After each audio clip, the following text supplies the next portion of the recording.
That's so retrograde. Minis.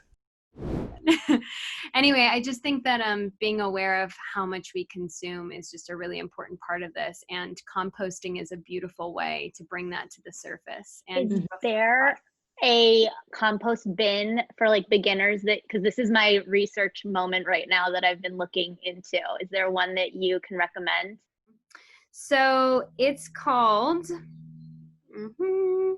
Compost Australia. Okay. I love. And the website is composta.com.au. So COMPOSTA, composta.com.au. And the reason I so love this, here, I'm going to show you here. This is what it looks like. Ooh. And the reason I Oh, love it's pretty. it's a worm bin in the center. Okay. And so it's also small enough. It's small. I mean, it's like the size of where I'm sitting. It's small enough that you can bring this into an apartment. And here, I'll give you context of size. Oh, great. So it's really good for, it's a really like inclusive product. And then another company, which mine's not here yet. It arrives tomorrow, but this is the only thing I got for my birthday because I just, I'm not big on receiving gifts because I think that there's just too much in the world that goes to waste. So handmade things are cool. And then this, and I'm going to show you, this is called Lettuce Grow. Mine arrives tomorrow. And it's lettucegrow.com.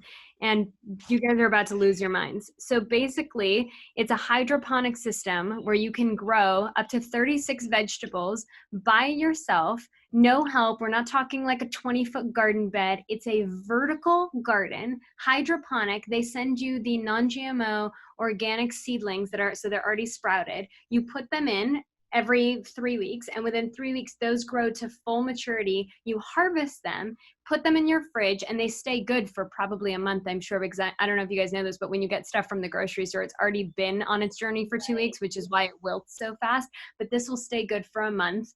You're gonna eat your vegetables and immediately replant your seedlings, which they send right to you. I mean, I should really be an ambassador for them. I'm not. Yeah, the excitement that you have right now, I'm just like, where do I buy? So look at how beautiful this is. Oh, wow. This Wow. is like, that's one right there. And this is like your chard, your kale, you can grow big things too, like cauliflower, big beefsteak tomatoes. And then there's a whole, look how beautiful. That's Wow. so cool. So multi-purpose is a big part of sustainability, and we can jump into that too, but versatility and multi-purpose. So everything that I design and create, and I'm bringing that up as a natural segue because I love that these vertical hydroponic vegetable towers are multifunctional in that they make beautiful like foliage and like decorative, like it looks like you have a garden, except it's edible. Like, do you guys think about this? What are we doing watering lawns? Yeah. Why do we water lawns when we could water things that we could eat? Yeah. We could create, regenerative farming and soil is the only actual, and let's go into this for one quick sec because we were talking about fashion. Yes, fashion is like the top, one of the top 3 most polluting industries in the world. Sure. Totally true. But truly the only way to, reverse climate change. So we don't want to sustain, right? We want to reverse. And we could take all the cars off the road, all the planes out of the sky, never produce another garment again. And the world is in a really bad place because of the emissions that are already out there, because of the carbon we've already got so much trapped out there. So we need to reverse, not sustain. And the only thing that's going to do that is sequestering carbon. So what does that? Soil. So regenerative farming is the conversation we really need to be having right now, because once we get into a place where we're actually taking that carbon and pulling it back into the soil, we can reverse climate change immediately. Like I'm not a scientist, but I do read about this a lot, and it's a matter of months or short years, and we'll see huge effects from simple things that we can all do. And one of those is, why the fuck are we watering lawns? we should be creating healthy soil and growing food and having cover crops and pulling that carbon back down into the ground where it belongs. That's what we should be doing. So I'm glad that this whole podcast became about composting and growlettuce.com. No, that's amazing. Lettucegrow.com. Why I love that too is that it's completely doable for us to take into our own hands on a micro level, like with little things like that. Oh my that's God. gorgeous. They're so okay, cute. I think I need one of those. Yeah, so my backyard. landlord who I live with, she grows lettuce. She grows like lettuce and kale and like all these vegetables. And the other day I didn't have any lettuce.